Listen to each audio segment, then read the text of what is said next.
Ladies and gentlemen, welcome to your October edition of the A-01 podcast. I am your host, JJ Tornado Dancer Piedra, because I've been doing that for the past month since our last recording.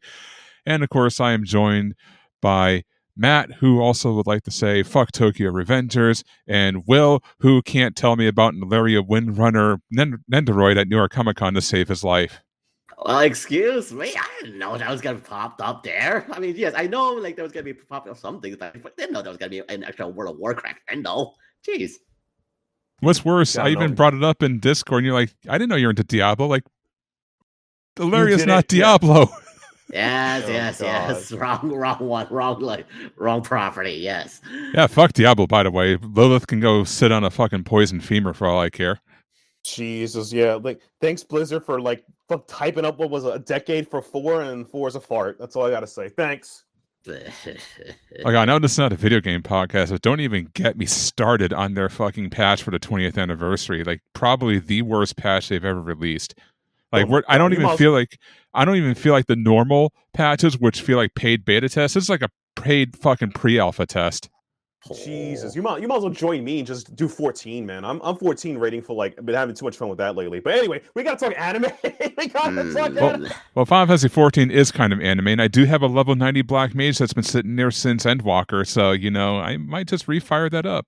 Then all again, right. Pantheon Rise of the Fallen EA starts in December, so there's that too. There's that too, yeah. Believe it or not, yeah, they got out of alpha and pre-alpha, and they're going into early access. Holy shit! Joba, all right, it's time for Joba. It took them 11 years. Beans, yeah. But yes, anime, that's what we're here for, not video games. You want, check that out, go to Outerhaven and watch Spectator Mode. I created the logo for that, by the way. I was the original host, too. Hey, how about that? How about that, yeah. Free plugs. You're welcome, Keith. So, yeah, with that being said, ladies and gentlemen, like we kick off every single A1 podcast, I'm going to sit here and drink some water and watch some stuff on YouTube while you guys talk about 2D anime girls with limited movements. It is VTuber Corner. I mean, not fully. That's pretty limited. accurate. Not gonna lie, but we got 3D now, so we're not limited anymore. Now they're just going full range now, so it's not totally limited anymore. I don't know. Every VTuber stream I see, they kind of lean 5 degrees to the left, lean 5 degrees back to the right. They try and turn their head, but look, their neck would snap if they go any further, and a couple little eye movements. And it seems pretty limited to me. Hey, they can go 15 degrees now, okay? Not in 8. We're moving on up. Oh, man. But this month has been a great month across the board for VTuber news. Nothing has happened at Niji Sanji. We're going to talk about the good times. Nothing happened there, okay? Yes. Apparently. And we're not going to talk about any of their recent graduations. We're not going to talk about what happened in VV. Nothing at all. Good news. No, nothing at all. Nothing at all. But let's talk about the good news. So, several VTubers just made a fantastic debut. This is trained Dr. VTuber called Doobie. All mocap. Sounds like a gremlin that hiccups all the time. But man, just something special about that, Well, yeah. Something's really very reminiscent of a certain time traveler of a sort. Yeah. I don't know. She definitely has that uniqueness about her. And interesting enough that we finally discovered about Doobie is that she is Cuban. Yeah. She's Cuban. And apparently she also won an Emmy for a wonderful show that she helped it out. Yeah, because apparently they were an animator. Who knew? I mean, yeah. Oh. Well, the joke is, they got an Emmy for a show, but they didn't animate the episode that won an Emmy. They animated the other episodes. Smama. Yeah, so it's I guess that counts. Oh my god, it's in its own right. I can't believe this is a real thing. Yeah, so Doobie, check them out. They have a Twitch page and YouTube page. Type in Doobie. There's probably people making tons of clips on her right now. You'll be able to find her channel. Check it out. You'll know if you know, you know. That's all I gotta say. If you know, you know. Yep. Yeah, I can't wait for her to go and collaborate with Demon Dice Karen. Yeah, with Demon Dice more. Or soon. Pretty much, yeah. And another person made a comeback. Is this a pink kind of cat maid, not gamer maid, has made another debut. Her name is Sakuna. It's really cool. I don't know how this is happening. Where do they come from? But very familiar. Not as smelly as an onion, but she's definitely more of an interesting type. It's definitely reminiscent of a certain water type character that we're so familiar much more. But yeah, just seeing Sakuna here. I mean, not not the other Sakuna, but this Sakuna here. But it's just, yeah, her voice definitely resonates with a lot more people, and just like seeing her debut, everybody seems to just really support her from what I checked out. I mean, just listen to her presentation, and again, her debut is just, that she's definitely another one to look out for, if anything else. Yeah, it's just kind of interesting. Like that's kind of what happened right there. So that's another one. And then somehow this former art streamer VTuber who is now using a bird as their avatar, will always have used a bird avatar, called Nami. She's very big, a big streamer. Made a debut as well. Well, it's definitely not a debut, more a return after a 2-year-long hiatus. Yeah, I guess you could say that. You could say it was a return, but it was a pretty big move by them, yeah, big movement, yeah. And the first stream that she did was basically Sonic and Shadow Generations, and the first thing she talked about is Mpreg. I can't. That's what she did. That is what she did.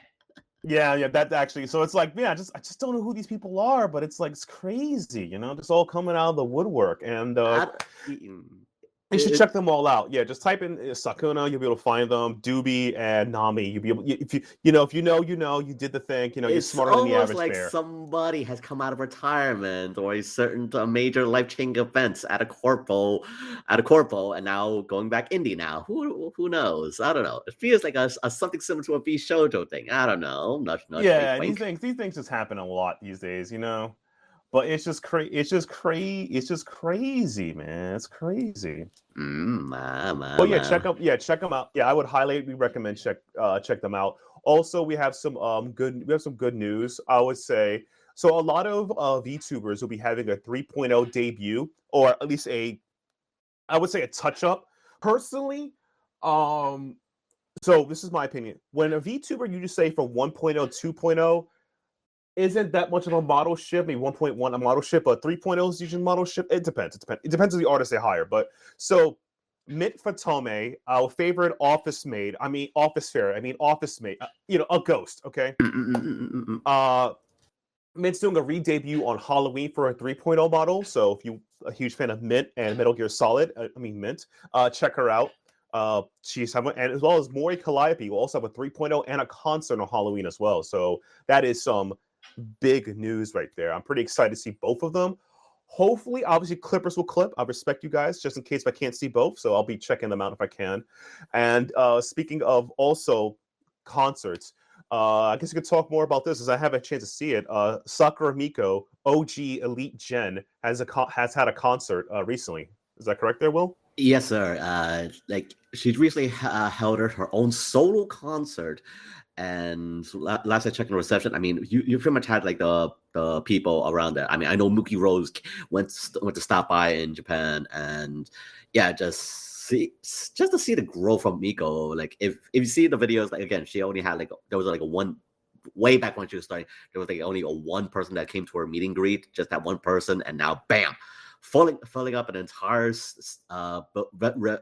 venue, a solo of her is just that's an absolute growth from the elite Miko P. Yeah, I'm just very happy for her. Yeah, same. It's just crazy, to see from humble beginnings, everything go up. I guess this story has been said probably a bazillion times, but there was Tokino Sora. I know this one Tokino Sora viewer out there. I know you're her fame started with 13 members or fans, and it grew into the 1 million plus she's at now. Watching that happen is a really big deal. So it's shout out to Miko for living her elite dreams. Yeah. I'm just very, again, props to her, props to all her hard work and all of that, and they props to cover of supporting her all these years is just. Exactly. The more good things happen to her, I'm just happy. I'm just happy for her. I'm happy. Yeah, same. I'm glad that's a thing that happened for her. And speaking of good things happening in Hall Live, Corone has landed a Honda sponsorship for the Honda racing car team. It's not a joke. So our the gamer girl, our dog god, which is Maikami Oshi essentially. Yeah, she did it. She's now vroom vrooming. Unironically, the Honda race team had a cutout of her, putting her right there next to the car, blocking the other mechanics behind them. That's you don't matter. This is what we wanted. I'm absolute cinema. Absolute cinema. I like, yeah, I guess that's also a good way to segue as well. Like segue to another complimentary topic. That's like, apparently there was also like a big racing event in Hololive, regarding to many members of Holo EN with like Myth Council and the rest, and Promise. Like even had like they're releasing a new song for like a new Eurobeat remix for Hololive English, if you recall correctly. Yeah. They played the I forgot it's a European racing game like Fontanza. It's a sim racer. It was Myth Council. It was everyone. Myth Council, Promise. Oh god, he's saying Council. It's called Hope now. Oh god, I forgot what they call themselves now. Promise. Yeah. It's Myth, Promise, Advent, and who else was there? And Justice. So all of them are there. Yeah, we still call it Council because it's how you know how old we are. We know them by their real names, okay, not their slave names. And I gotta say, like the remixes from Turbo A, which you probably see him on YouTube. He does like many different anime Eurobeat remixes from Attack on Titan, Bling Bang Bang Boom from Mashley's second OP. Like like to finally see that Turbo A got what is collaborating with Cover Corp for these like Eurobeat remixes for all these talents. Like wow. And the whole album is completely up on YouTube right now. A full 55-minute album on YouTube. So if you want to go check it out. But yeah, listening to these remixes, pretty good Eurobeat remixes. Not bad. Props to you, Saroway. Yeah, that's another thing. And then we got one slide of bad news happening for Holo. So Fuomoko Morning, which has been like a staple of many people fans of Fuomoko. Also, shouts for Fuomoko hitting 1 million, baby. We did it. Oh yeah, hitting 1 million subscribers. Million, baby. And as well as like past for the unique song single of Bao Idol. Yeah, if I recall correctly. Yeah. Mm-hmm. Yeah, just bow to those two. Just I'm so happy. Bow. Yeah, Bao Million, baby, we did it. So it's like I'm happy from them doing that. I mean, like that's just like there's no way to get around that. So that happened. We're all living it. However, I do feel like that, they did it. So with that out the way, they will be Fuomoko Morning, which is just essentially, I'll describe it as like a very quick Zatsudon. It's like under, at best, 50 minutes, at worst 50 minutes, but it's like usually under 50, 30 minutes, 40 minutes. It's a very quick Zatsudon. They just tell you what they're planning the week, what they're doing, interaction with fans, such as like your room, dogs, things they do, etc. I want to say majority of the Fuomoko memes and clips came from Fuomoko Morning. It's like a large portion of it comes from that. That as well as probably their GTA, as well as their moments of absolute 100% sync. Yes. Yeah. So, in a nutshell, that they will no longer be doing Fuomoko Morning. It's on hibernation. It's on pause until March.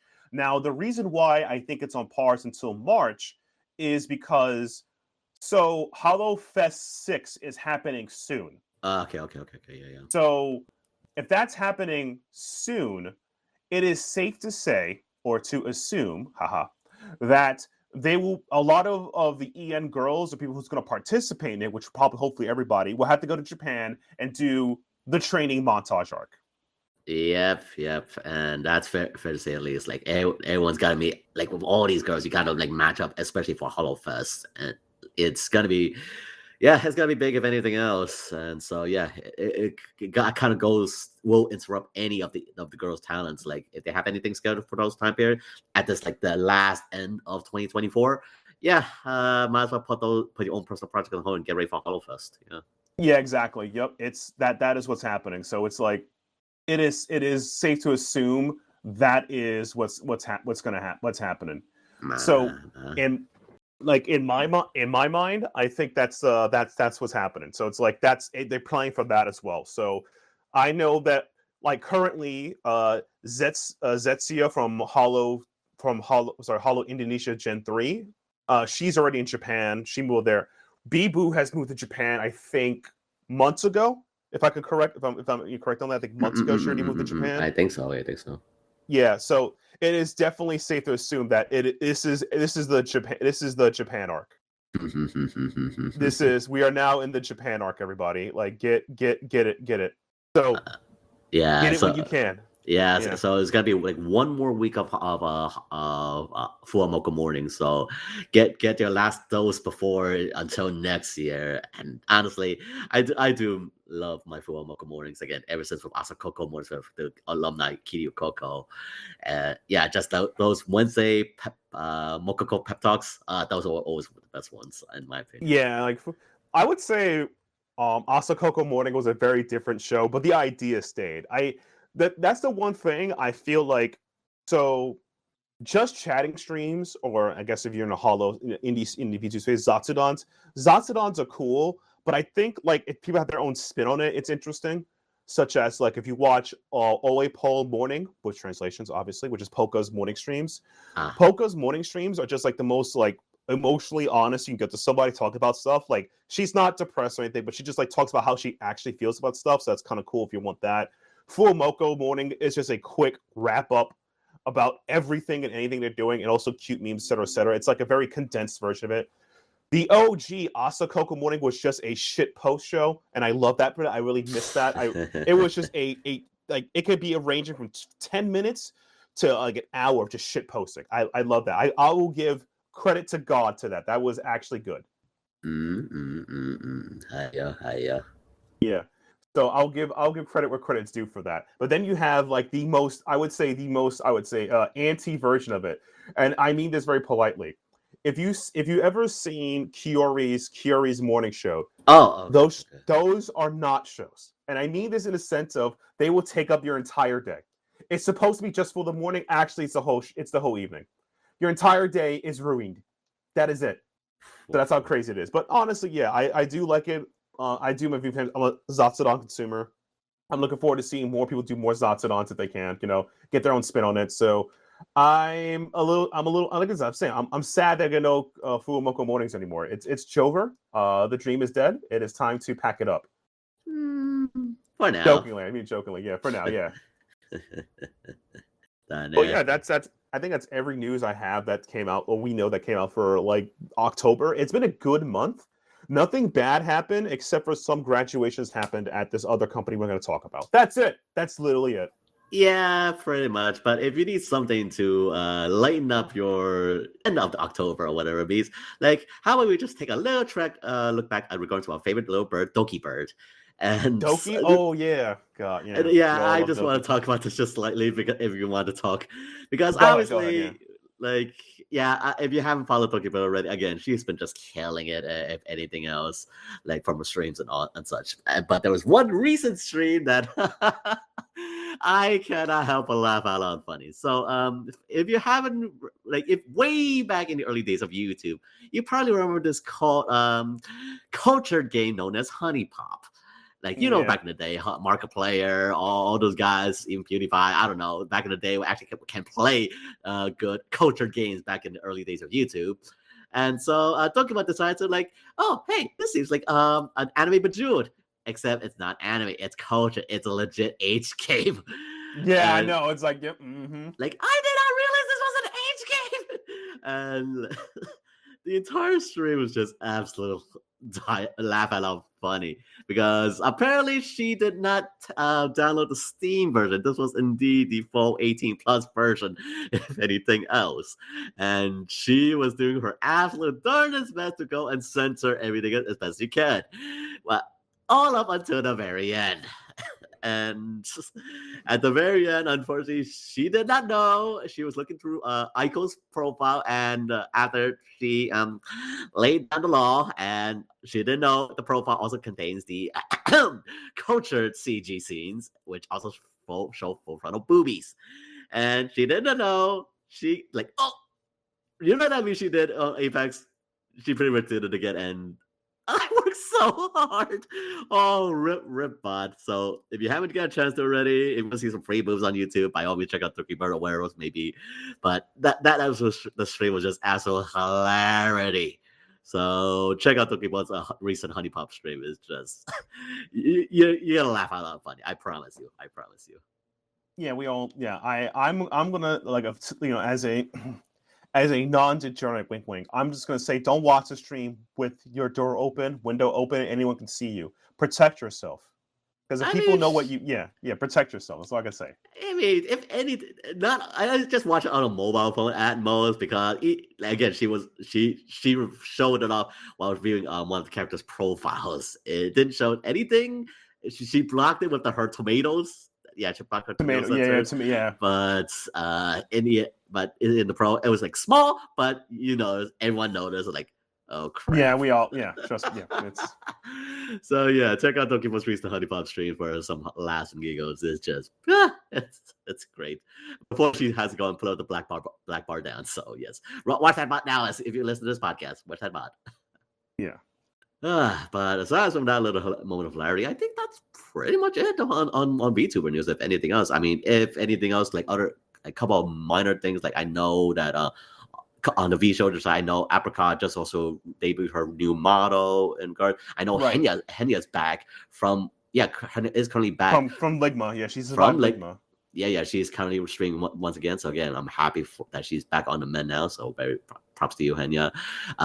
Buff Pop also released her new Halloween model. I know everyone's in the Halloween spirit until obviously the end of the month. Buff Up released her new model, a couple of things. I know Batara is currently doing her Subathon, which last I checked is like 30 hours less on the clock.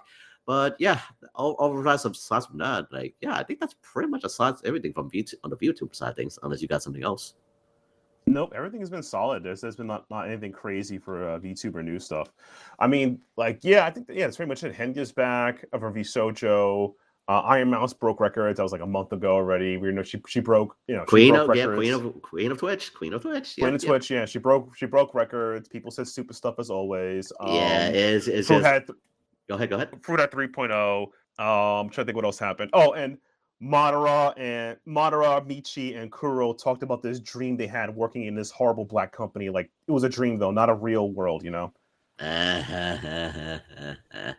it was a dream because no one will ever consider this is a real thing, wink wink.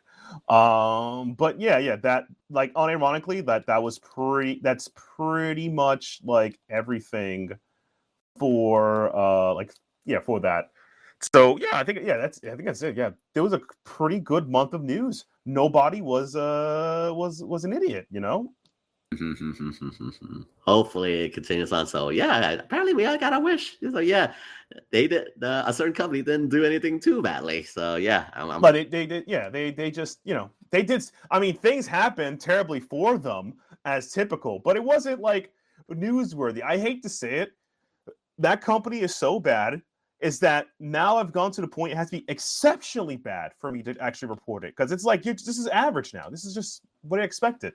They broke someone's dreams, something bad happened, people had to let go. This is usual now. And then finding out if I think somebody did I forgot this guy. He has a very he does have a very annoying voice. I mean, it's very politely. His voice is very annoying. And I mean this out of full respect. And nothing against the guy. His voice is very annoying. And it's Parrot Chan, that's his name. Yeah, Parrot Chan confirmed, joke aside, the numbers of this company. Look, man, it ain't going good out here. This company is it's going downhill. You gotta get out. Anybody involved in it, please get out. Yeah, it's finding out their recent wave they have was it's just one person left, and even their top earner people are just getting really pitiful numbers to the point that it is, for all intents and purposes, their numbers are less than indie VTuber numbers. And I'm like, holy crap, you guys are in real trouble. I'm like, what? Oh, what the hell is happening? So that's kind of the situation they're in. It's it's not worth it. Oh, see, apparently when you say it was financially negligible, apparently it's affecting you very financially. Already. Yeah. I don't know, but so everyone having that involved in a company, by all means, please search for options, look what everything else. Please get out of there. You're not doing any favors. It's a sinking ship right now. It's a sinking ship. Exactly. What was it? I think it was last month, not this month. Last month, one of their members, I think it was the former Kunai, they had health issues. They left the company, and we found out that like they returned as their Sunny VTuber like persona, and then they had more subs before they left. Before they joined Niji, they had more everything. So it's like it wasn't even a comeback jump up. They already was like, it's as bad. It's like it's just horrendous. This ain't it. So please, everyone, just get out. But, get out, literally the get out, literally the get out meme, like get out. And yep. But just to end it up on a positive note, like if you have checked out already on the recent sports news, apparently the LA Dodgers is already 2 games up right now in the World Series. So apparently the Hololive Gura buff is real. It's real. Yeah, the Gura Pecora buff, the war criminal, it works out that way, And Suisse, again, Team Blue. Yeah, Hollow Blue. Yeah, Suisse, yeah. So I don't know. It's apparently Cover Corp has the ability to bless World Series championships. I don't know. Yeah, like I don't know how. You know what? I'll take what I can get with that.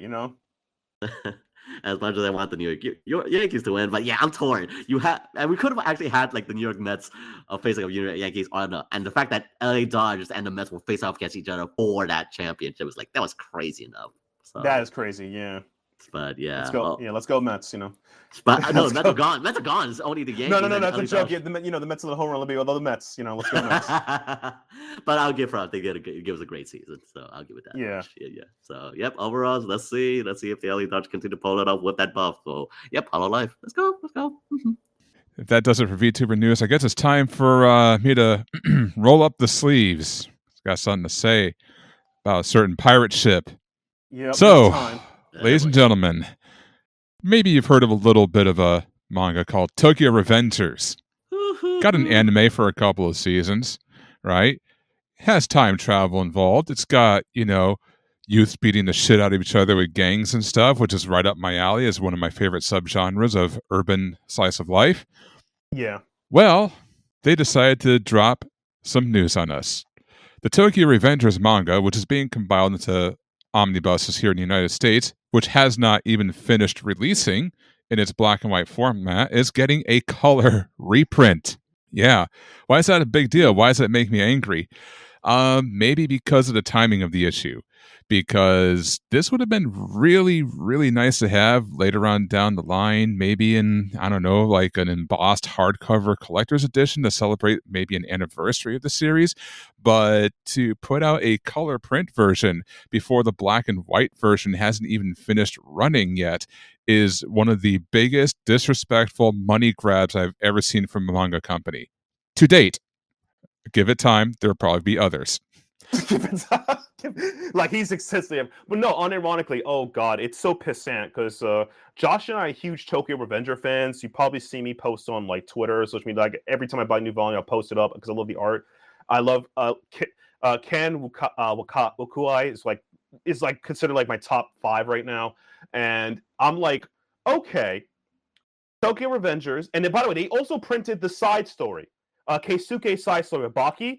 So you get to know what they were like in high school. So we have the omnibus collection of the main story. You have the joke side story that's coming in the future. You have a side story with Baki, whatever.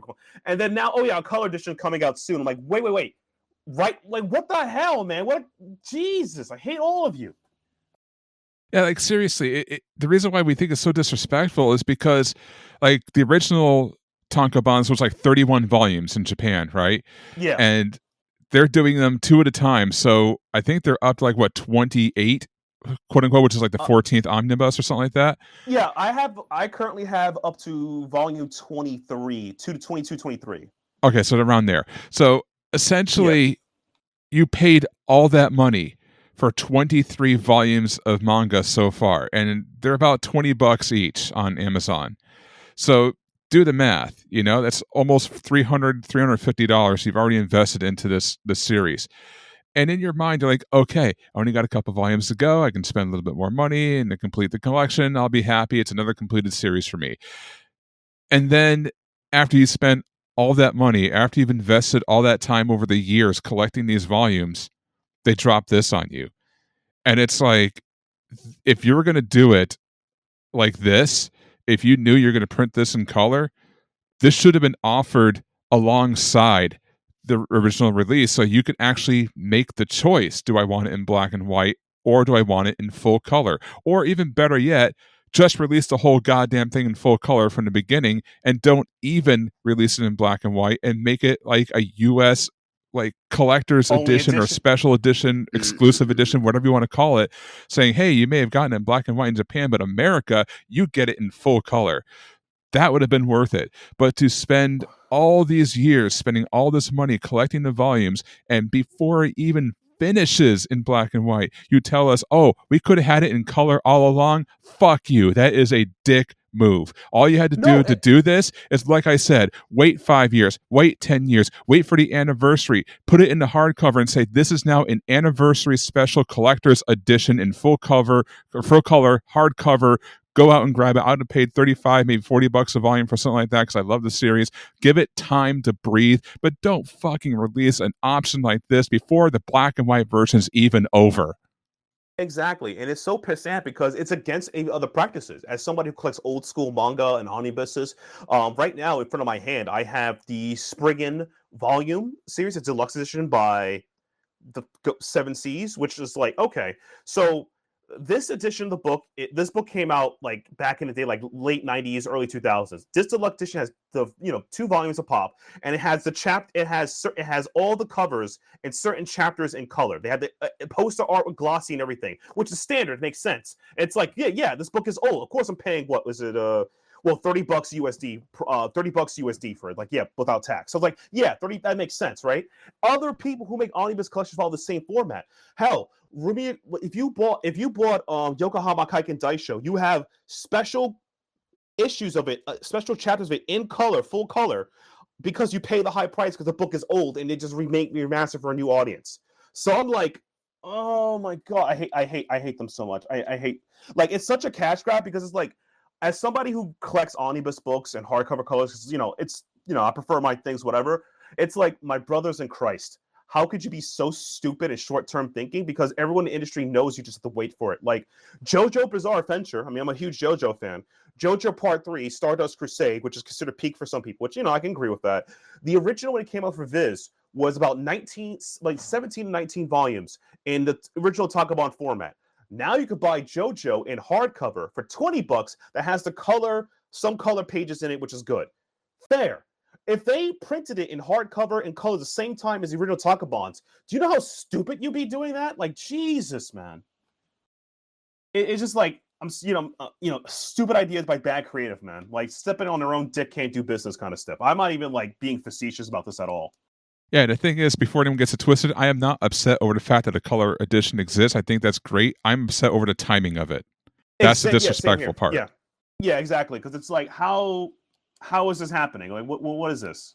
Yeah, I don't know what they're doing with that. I don't know who approved that, but someone needs to be reevaluated for their position in the company. That's all I'm going to say. Yeah, but ironically, yeah, because it's like, by the way, let's just say that, because now I'm debating, do I just don't buy volume 25, 26? Maybe they'll catch up. If they're going to be so fast about it, I could just wait to get the 25 and rest in color then.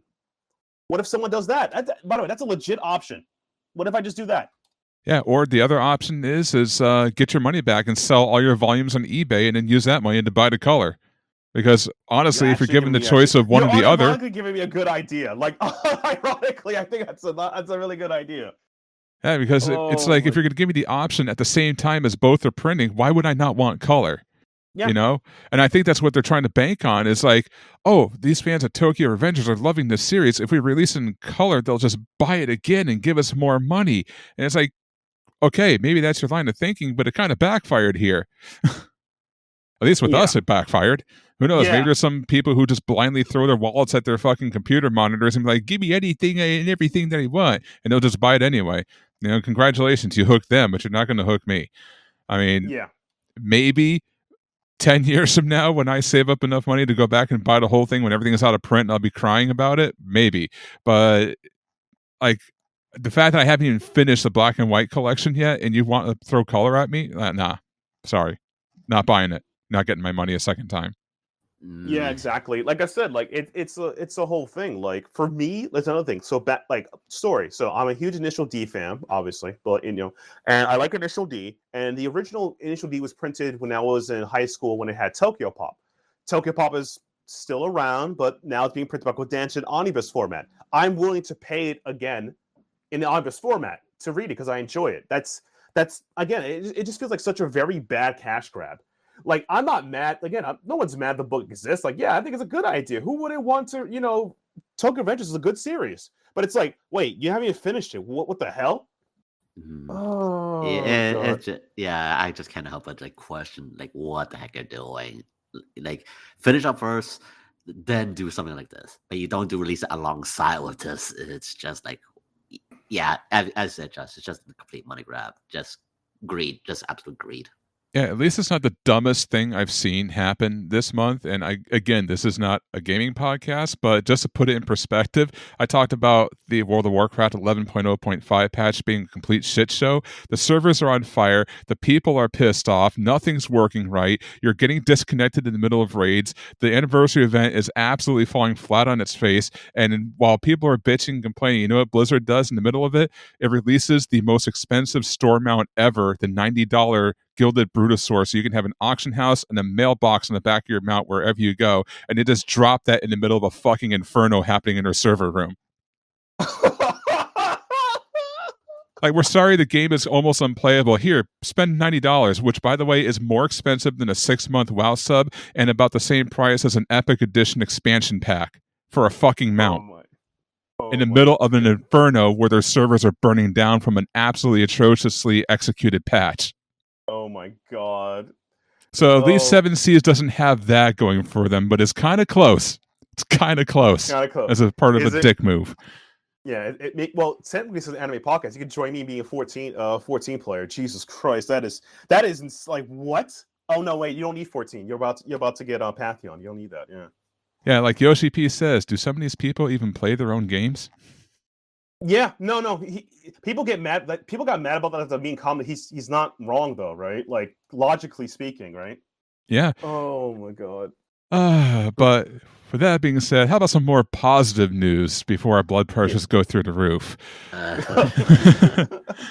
Yeah. First up, the beginning after the end is getting a television anime, so it joins the ranks of other manhwa like Tower of God, the God of High School. What's that other one that happened recently? The little anime that was very, very under the rug. Oh yeah, Solo Leveling. Join shows like that, which basically shows that Korean manhwa are getting bigger and bigger and bigger and more influential in the anime industry, which I hope original English light novels is next. Wink, wink, nudge, nudge. But yeah, I've been reading this one. I actually even recommended it to you, Matt, and it is absolutely phenomenal. Yeah, it's kind of another quote-unquote isekai where someone dies and gets reincarnated, but they kind of forget the whole isekai aspect of it and just kind of go into this pure fantasy style story, which I absolutely love. I love pure fantasy. I love lit RPG. But yeah, it is absolutely phenomenal. I've been actually reviewing the manhwa for Yen/Ise Press on the Outerhaven. Been enjoying it immensely, so I'm really looking forward to this. But as far as what it's about, basically this king, he's deathly ill. He basically dies, goes back in time, and goes into this little boy's body. His new name is Art, and basically he learns how to control his mana core inside of his body, liking it to how they handled magic, I guess, in this original world. And he becomes like not really like an overpowered expert like you would expect a lot of main characters. He's just a little more advanced because he has a little bit better of a grasp on it. And of course, he goes off on a little adventure with his father, and they get overrun by bandits, and he gets lost in the fray, stumbles upon a dragon, inherits a familiar, and basically grows up, and it's his tale of basically starting life over in well, I can't really say in a fantasy world because he was a king in a fantasy world and kind of went to a different fantasy world, so it's kind of got the same theme to it, but it's really well done. It's absolutely amazing. Turtle Me, who is the author, did an absolutely phenomenal job, and I think he was actually at the Yen Press booth at New York Comic Con as well, talking about the series. rightfully so, because hey, I got an anime, I might also get that publicity out there. But yeah, can't wait to check this out, and I loved it so much. Typically, I don't watch animes that I'm reading the manga, or in this case, manhwa for, because it feels like a repeat to me. Like back in like the younger years, I would love to see the manga I read become anime, and it's like, oh great, I can match voices to characters, and it's great. But now I just kind of feel like I'm watching a repeat, even though it's like airing for the first time, and I get bored with it. And it's the same thing now with manga. Like if I'm watching an anime and I really love it, and I'm like, okay, I'll pick up the manga, I'll just collect the volumes and not read them until I actually get to the part where the anime stops or the manga stops, and I'll just pick it up from there. And then I'm like, oh shit, it's getting a second season. Well, I guess I'll just keep collecting volumes. As with Tokyo Revengers, ironically. But yeah, so Matt, I know you're also a big fan of. Actually, I don't know. Did you actually check it out? I forgot to ask that first before I said you're a big fan. No, I haven't checked it out yet. It's on my list of things to buy. I just finished Spriggan Volume 4, so I could put that book in my warehouse and I could probably check it out. That's actually the plan. I'm trying to control myself, so when I finish a series, I could go out to the next one. So it's on the list of there. All right, fair enough. That's why I put it on there. I'm like, hey, I remember talking to Matt. Maybe he read it. He can chime in, but apparently not. It's actually on my notepad. I have right in front of me looking at it right now. Like, yep. Well, that's egg on my face. I guess you're about as disappointing as a color print of Tokyo Revengers. Yeah. Yeah. But certain news came out today, which has me personally excited. In celebration of the 15th anniversary of the most perfect visual novel to ever exist, in my opinion, Steins Gate is getting a reboot next year. Wow. We don't know when, just in 2025. So, yes, this is not the anime. So before everyone's like, oh, the anime is getting a reboot. No, not the anime. It's the visual novel that's getting the reboot.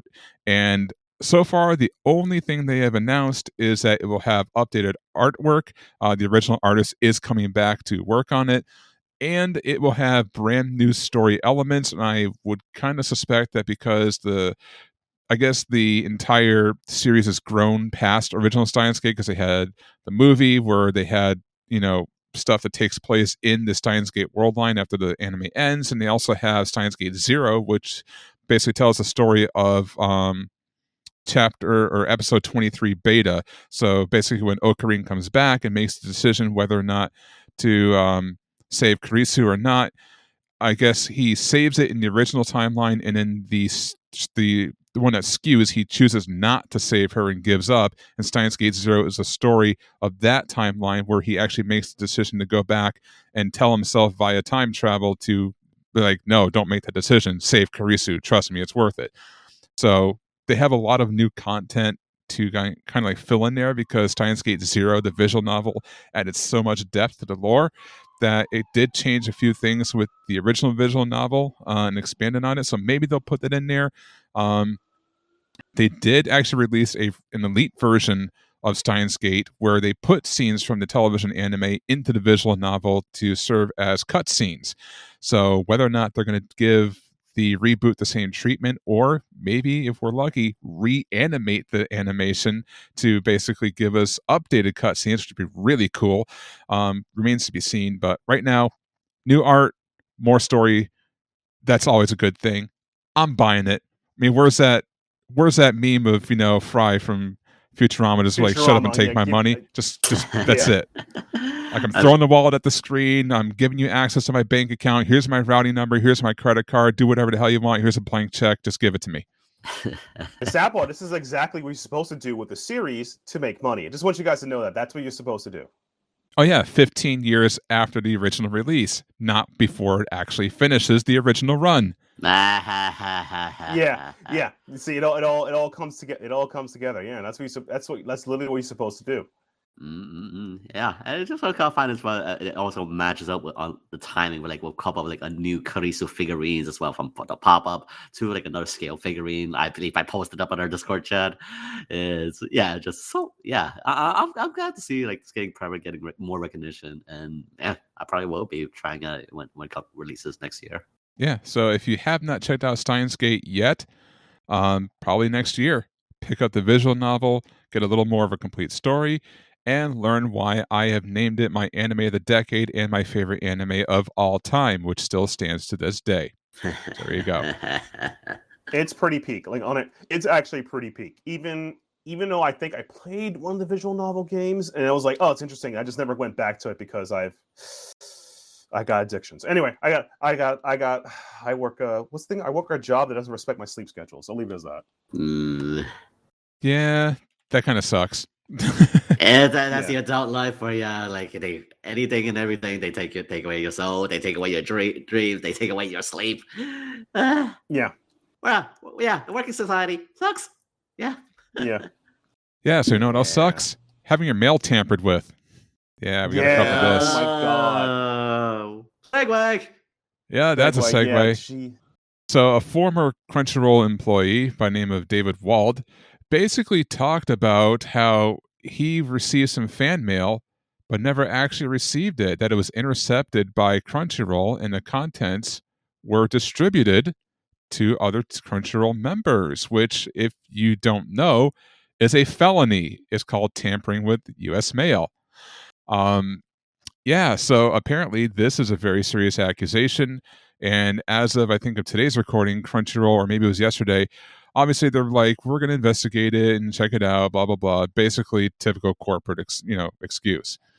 But yeah, that's kind of wild. I mean, there really isn't much to the story outside of him accusing Crunchyroll of, taking all the fan mail that he's supposed to be getting and like opening it up and distributing it. He never seeing it. And he's like apologizing to all the people who send him mails like, yeah, I never got it. Thank you anyway. And yeah, it's a hot button issue right now. And Crunchyroll's kind of been put on the defense right now. It's like, what are they going to do to get through this? Is it actually happening? Obviously, these things are going to take time.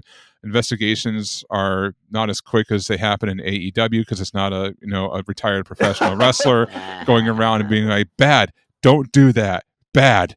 It's actually got to involve people like lawyers and legal teams and cross-examining evidence and all this other fun stuff. So and yeah, apparently this thing was happening even before the merger of Crunchyroll Funimation and before Funimation got defunct. If this was happening for many years, and apparently there's just one of the many different allegations Mr. Walt had regarding to other things. But yeah, opening mail, that is a serious allegation and offense. As you said, it's a felony. Don't open people's mail. You can go to prison for that. Yeah, it's pretty wild. It's like, I was like, holy man, what is this? And it's like, no, this is for real. This is happening for real, man. So, I mean, as I said, at the time of recording, it's only a general statement. We're not going to have anything until the next business day, which is tomorrow or Monday by the time of recording. So, though as the story develops, I will definitely try to update as best we can. And yeah, probably will update in the next podcast. But yeah, this thing's like, dang it, not Funimation, Crunchyroll. Well, it's essentially the same thing right now. Man. Yes, but dang it. Funny roll, yeah. Crunchymation, whatever you want to call it. Crunchymation, same yeah. thing. Should have said that as Crunchymation sounds better. Yeah, Crunchymation, yeah. Because it's like it's just kind of disgusting on so many levels. It's like what do you like? Did you hate this guy so much to take his stuff? Like it's like my workers in Christ. This is there are better ways of ruining people's lives, and I mean this very seriously, without breaking the law. Okay, just want you to know that there are better ways. You don't have to ruin a guy's life for this. You don't have to open a person's mail. Yeah, there are better ways of doing this. Like, for example, you can actually tape a harmonica to someone's tailpipe and watch them freak out. Yeah. Or I don't know, put a banana in their exhaust pipe. That'll be better. Yeah, or my personal favorite, let it give a calm, rational person some muffins and let them just go on a microphone for 20 minutes. That works out for most people. Yeah, make sure they're from Mindy's. They're from Mindy's. Yeah, Mindy's. Yeah. Yeah, so that's the thing. So obviously it's a developing story. Like Will said, we'll probably give an update on the next podcast because we'll probably hear something about it between now and then. But if you have the United States Postal Service, which is a government agency delivering mail to you, which is essentially government property at that point, don't steal it. Yeah, it's a bad idea. Don't open it. Yeah, don't open it either. There's a reason why they're inside of envelopes. They're not for you to be opened unless it's by the recipient. Mail. How does it work? Apparently, How people does it don't know. work? Yeah. But, the world, that's USA, that's America. Ugh. And speaking of America, one of America's biggest cities, New York City, get a rope, was playing host to its annual New York Comic Con. And, well, I didn't go because I was 1,350 miles away, but Will did. So, Yep. please regale us of your time at New York Comic Con and explain to me one more time you never told me about a Malaria Windrunner Nendoroid. Well, excuse me, dear host. But yeah, I did stop by regarding to the Good Smile Company, and they even showed off regarding to I believe they put up a tweet before the event happened and pretty much showed off all the numbers they'll be selling there in regards. Like, I didn't know that, again, they had a World of Warcraft. I know I get Diablo 4, but I didn't know about the World of Warcraft thing. But yeah, well, I mean, to be fair, they said it was going to debut at New York Comic Con and should be available later, so I should be able to add the second Windrunner system to my collection because I already have Sylvanas. I just need Verisa to come out, and I'll have all three of the sisters. So I guess they're just showing off as the full model as a display and not fully sale, if from that wording. But maybe I don't know. Maybe, you were there, I wasn't. So you tell me. I mean, I took some shots. I probably should go with my photos. I didn't remember anything. I was just looking at other things because I'm surprised they even brought in like the currently released one now, but I think this currently sold out is the Akiman Chun-Li statue, which is like, dang, like that's pretty nice. And we saw that there and a couple of other things. But yeah, in regards to like the anime side of things that happened in New York Comic Con, like there was a couple of like some highlights here and there. One being obviously we're going to Dragon Ball Daima, which I mean, love it or hate it, it is doing pretty well for the most part. They had a panel in the first day of Thursday, and of course, naturally showed off Ms. Maria. Regarding to the voice actress of Goku. Again, happy birthday to her. Recently celebrated her recent birthday.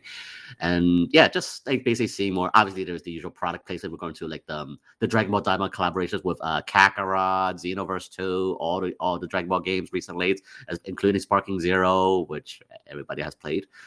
But yeah, for Dragon Ball Daima, again, this is the last project that Toriyama has touched before he left.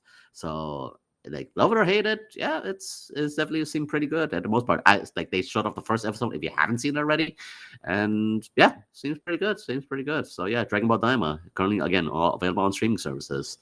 The other thing that's more or less happening anime wise is the appearance of Bleach, the Thousand-Year Blood War, the Part 2, Core 2. We're going to Ichigo and Ishita's voice actor Morita-san and dang it, Noriaki is Sugiyama-san. Yeah, Sugiyama-san.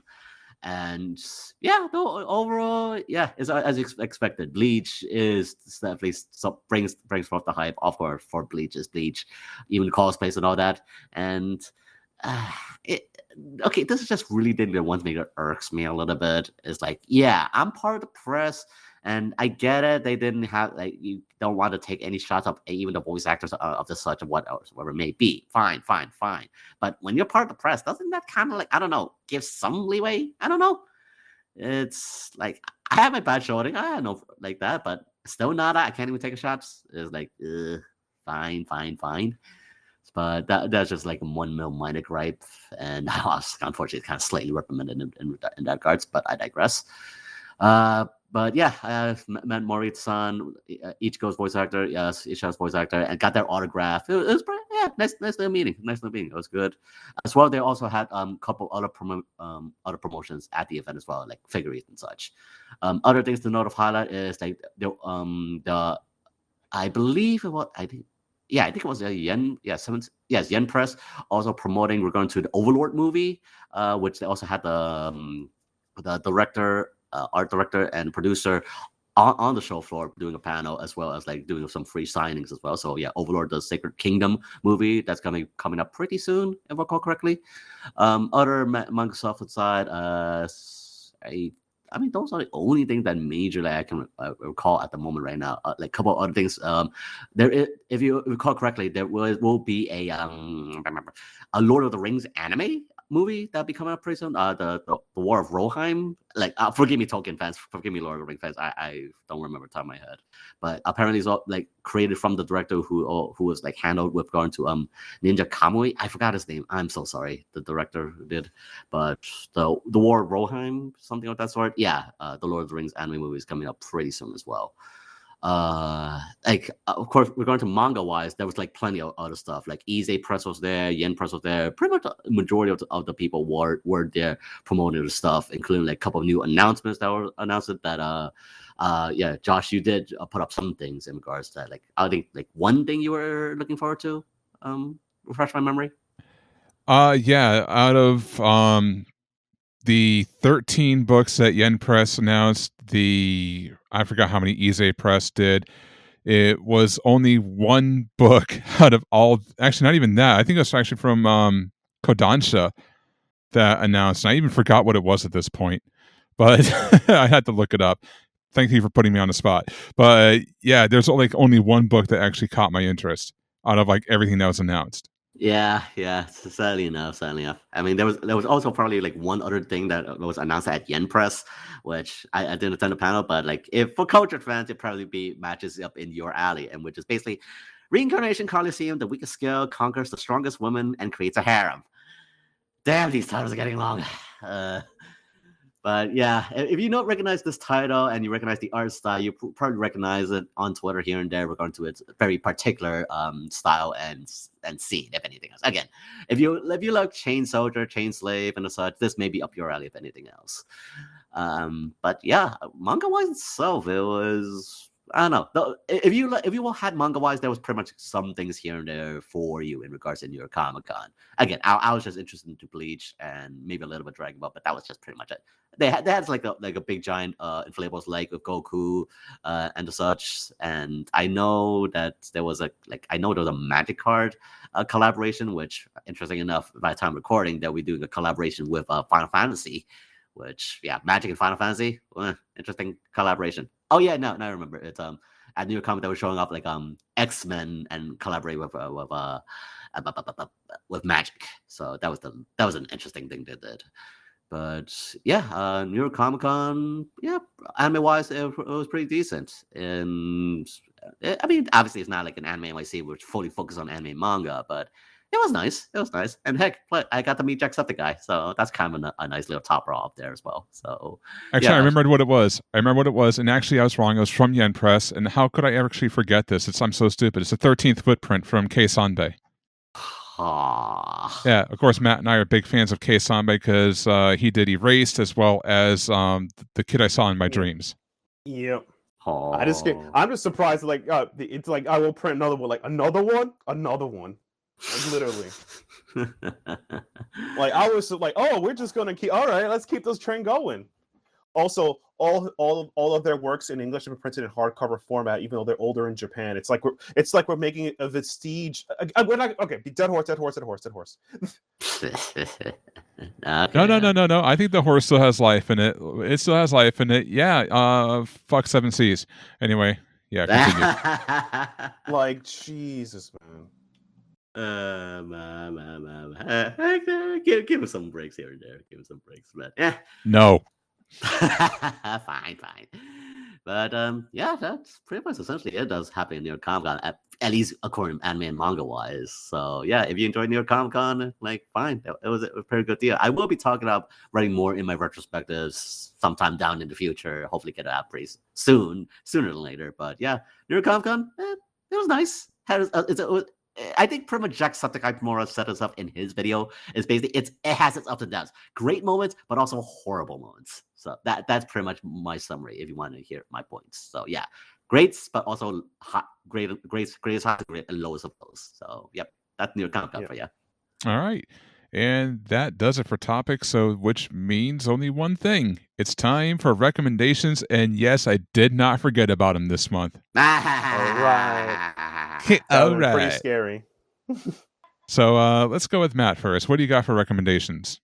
Initial D Volume 3. I would recommend the 7C book, but then I heard a color edition. I was like, that man. It's like, yeah, it's super funny that happens all the time. But it's like, yeah, Initial D Volume 3. It's good. The reformatted kind of works. The art, like, okay, look, just listen to Gas, Gas, Gas, Golden Age while reading this, and you'll be reliving the 90s all over again with a really fast car that drives really, really fast downspeed. That's all I recommend. Honestly, it's either this or Toku GP, and Toku GP has not been great in the last couple chapters. So it's Initial D, baby. Initial D. Nice. All right. And Will, what do you got? I mean, manga-wise, unfortunately, I really don't have any else. It's just really anime, and just like what, even with my current work job, I really haven't barely any time to watch anything. But the time I watch, I actually check out your guys' recommendations regarding to Yakuza Fiance, and not bad, pretty good. Definitely all right, good, there we go. That's what's working out for everybody. Yeah, Yakuza Fiance, a very interesting show to say the least. And of course, naturally, everyone's been very on board with going to Don, which I haven't watched it yet, but again, opening from Creepy Nuts, why not? And the only other show, probably if I have to give a good solid recommendation, the only one I can say is just currently is Bleach, the Thousand Year Blood Wars. Like the recent episode, very good. And just a quick tidbit, like, because if you remember, like Piedra, like the studio who made Bleach back 9 years ago, they did a rebranding and now it's become a PR Films, because they want to try to pursue that film work and for Bleach. So if you haven't noticed, again, what 90s can do to you, that's what they're doing. So for me, just watch Bleach, man. So that's my recommendation. All right, and for me, I was going to recommend the manga for Days with My Stepsister, but something else came out that I want to recommend. And besides, if you watched the anime and loved it, you should be reading the manga anyway. So instead, I am going to go with the one that just came out about, I would say, 5 days ago from the time that's recording, which was The Guy She Was Interested In Wasn't a Guy at All from Yen Press. Oh, that one, yeah. It's a good Yuri one, yeah.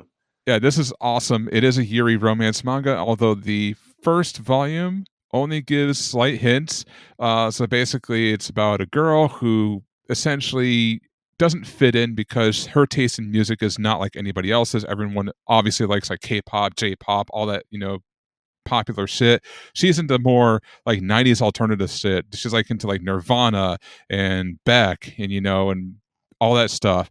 And she finally goes into like a CD store that she kind of like didn't know was there, but it's been there all this time. She discovers it, and behind the counter there's a guy in a mask and a hoodie who likes the same type of music that she does. There's only one problem. It's not a guy, it's actually her classmate, and it's a female.